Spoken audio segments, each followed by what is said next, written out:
When the first settlers landed in America, it was a vast, unexplored wilderness. Trails soon appeared, of course, and eventually became tracks or wagon roads during the westward expansion. And these finally developed into a system of highways with the coming of the automobile in the 20th century. But in just the past few decades, a new kind of road has begun to spread across the nation. It is called Thruway, or Parkway, or Expressway, or Freeway, but the names all mean the same thing. We shall call it Freeway, but whatever the name, it is now a part of our way of life.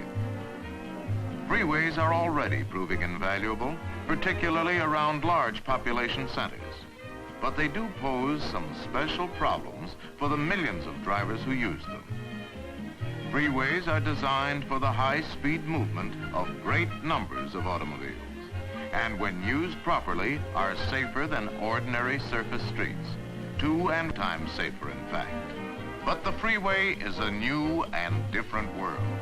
A world which requires a new and different kind of driving by those who use it. Motorists here are bound together by certain practical rules and courtesies necessary for mutual protection. And any individual who does not or will not recognize this is a menace to everyone. However, such drivers can usually be separated into certain types, which can be illustrated by a few rather extreme examples. This specimen we shall call Driverius timidicus, the timid driver, a shy and retiring fellow. Usually overcautious, he can be a definite menace because he does not adjust to freeway driving demands.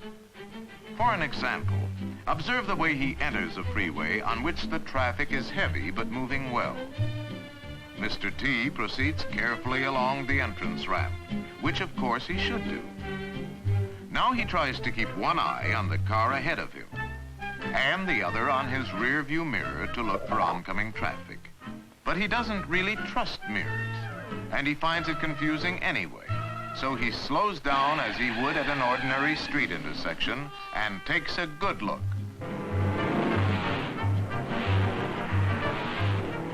The spaces seem very small. So, again, as he would at an intersection, he stops to wait for a big opening. This often comes as a surprise to drivers behind him. Result in a sort of boxcar watches for that big opening. Let's go back a moment and see what he should have done.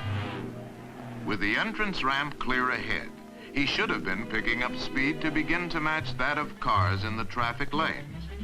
His rearview mirror, plus a quick glance back, would have covered any blind spots, and he could have made final speed adjustments nowadays.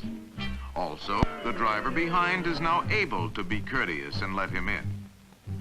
But getting back to Mr. T, he has increased his own problem enormously by stopping unnecessarily. To go from a full stop to freeway speed, say about 55 miles per hour, would require 500 feet, roughly twice the length of a football field, before he can merge safely. And Mr. T must start at precisely the right instant, or the gap will close too quickly, and he will be in danger of a rear-end collision. The approaching driver will be forced to slow down. And this can mushroom into a chain reaction, causing the boxcar effect again, this time far down the line of traffic. But again, what about Timidicus, who at last finds himself on the freeway? High speed makes him nervous and apprehensive, so he drives slowly. If he keeps to the right and doesn't go too slow, this causes little real trouble. But all too often, he strays into the fast traffic lanes. Mr. T, convinced that people shouldn't drive so fast anyway, believes he is driving safely and has no idea that he may be creating a problem. But now, drivers behind him are forced to slow down quickly to avoid a collision, or rapidly change lanes, which causes others to slow down.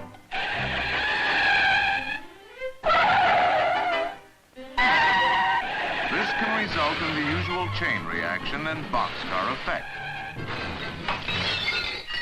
And innocent drivers often pay because Mr. T does not adjust to the freeway. The delay and confusion that follows invariably frays nerves and tempers and reveals another freeway menace we shall call Motoramus fidgetus, the impatient motorist. Gall dang people that camp on the freeway. Come on, get going.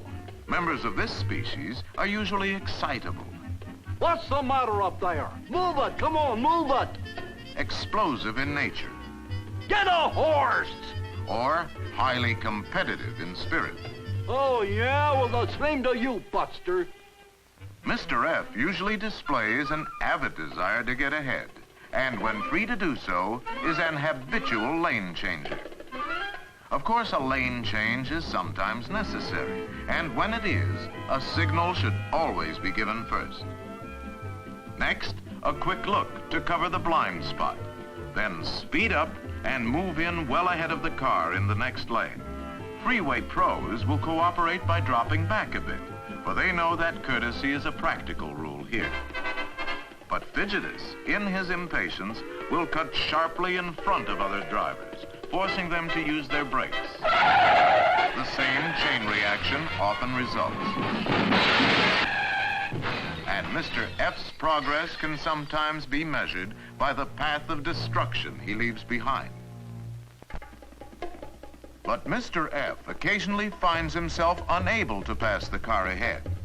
And now, in irate frustration, he is apt to move up bumper to bumper, regardless of the speed. Come on, get going, get out of my way. Unfortunately, Mr. F doesn't realize he's driving a potential engine of destruction more powerful than the largest battering ram ever to breach a castle wall. To explain, let us pause a moment, return him to his car, and see some freeway facts of life. Let's say Mr. F is traveling 60 miles per hour. A figure equal to about half the number of miles per hour added to that number gives the speed in feet per second. Thus, at 60 miles per hour, 90 feet is approximately the distance Mr. F's car travels in just 1 second. On a football field, it would move about 30 yards every second and go from goal line to goal line in just over 3 seconds. But now let's go down to the field for a little demonstration in which Mr. F himself is the subject. As he watches the scoreboard, a signal suddenly flashes. Now let's see what happens inside Mr. F. First, his eyes receive the signal and transmit it to certain centers in his brain. There it is identified, analyzed, calculated, and computed.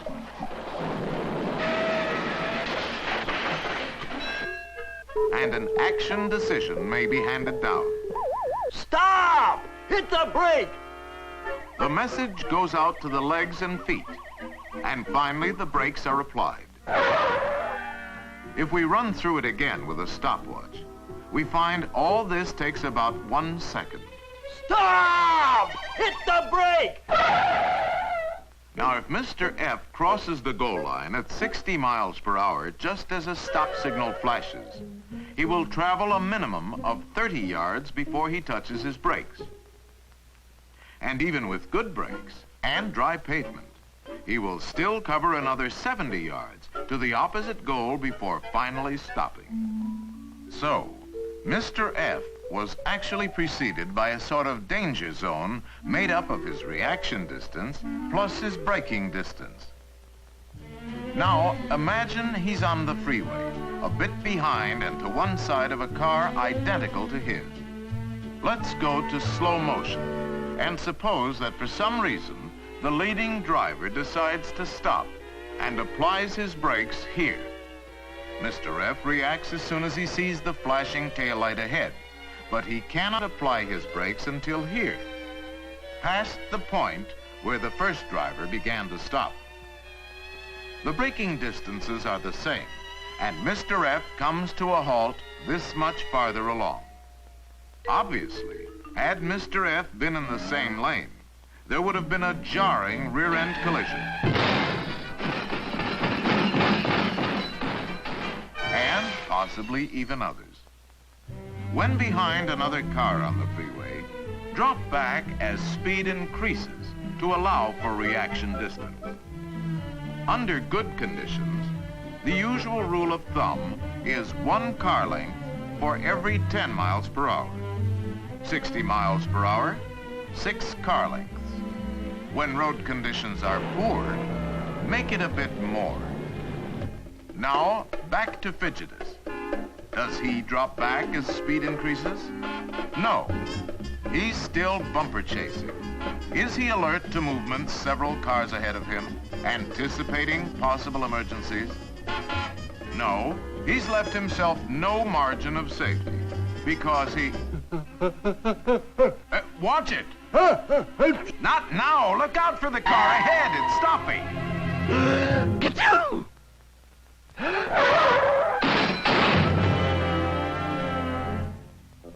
Even if the impact speed is down to 30 miles per hour, the result for Mr. F could be like driving off the roof of a 3-story building.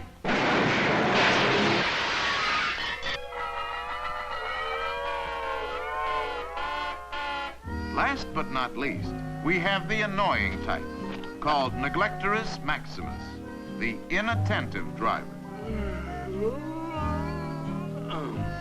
Often Mr. N is simply hypnotized by the drone of traffic and carried off to dreamland.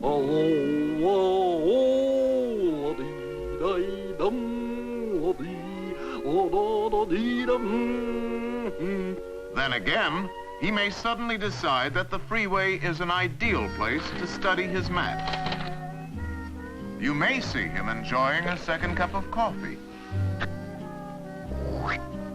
or even getting in a quick shave while driving. Of course, his favorite pastime is conversation, especially with someone in the back seat. Yeah, just picked her up this morning. Flat out, she'll put down anything on the road.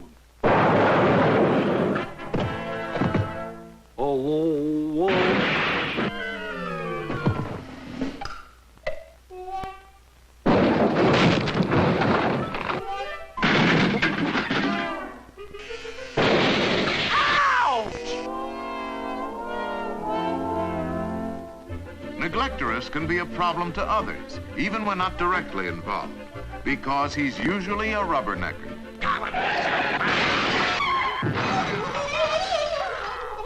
And if some mishap slows traffic on one side of the freeway, he will jam the other side simply by being curious. And Mr. N is particularly careless regarding signs and directions. Thus, he is usually almost past his exit when he notices it, has to change lanes quickly to make it, and there's the same old chain reaction. Finally, Mr. N often neglects his speedometer and forgets he is moving at freeway speeds as he re-enters the world of surface streets.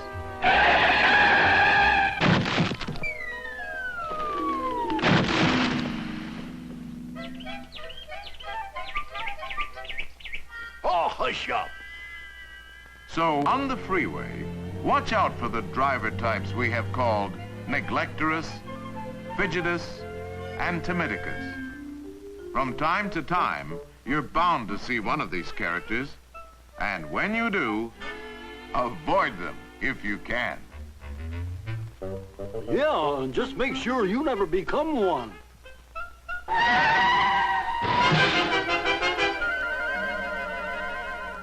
You see what I mean?